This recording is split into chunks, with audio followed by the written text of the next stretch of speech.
this video, I'm going to be showing you why you intimidate lower vibrational beings on retention. Now, what is lower vibrational beings? Lower vibrational beings is a term for people who are not living as authentic as possible. People who are assing life, in a sense.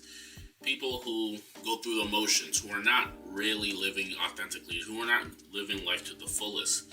These are what you could quote-unquote call lower vibrational beings. People who are just complainers, lazy, who are just tolerating life and not really living it to the best of its ability. Now, when you've gone on no-fap, when you've gone on retention for a good amount of time, what is happening to you is you're becoming more higher vibration, meaning you're living more authentically. You're becoming your most wholesome version, the most wholesome version of yourself. And if you're actually doing this on a consistent basis, you will start to intimidate the people who are not doing this, because you're actually, think about it in a sense of, let's talk about good and evil. The good will always outshine the evil, the light and the dark.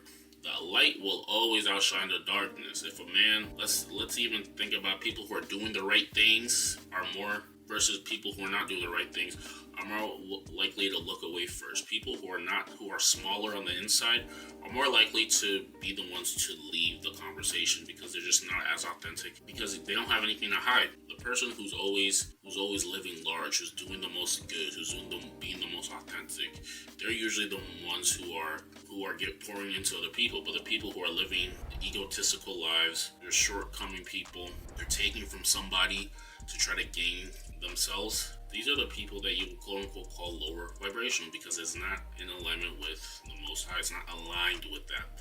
It's living from the ego.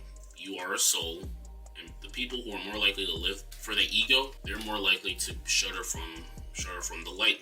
So when you are walking in your most aligned self, your highest aligned self, what tends to happen is the people who are not living in this quote-unquote vibration, the people who are going through the motions, who are being victimized, who are negative and pessimistic, who are not living this authentic whole life, you will intimidate them, because it's like authority. You have to think about it like authority. You have to think about it like light and darkness. In terms of authority, in terms of someone who's the most authentic, highest version of themselves, they're living more of the truth. And because they carry the truth with them, the people who are not living the truth are shuddering away from it. They're the ones who are the more moody. They're the ones who are always being negative, because they're not living. They might be jealous of the people who are actually living the authentic lives. That's what you have to realize. So what does this mean for you?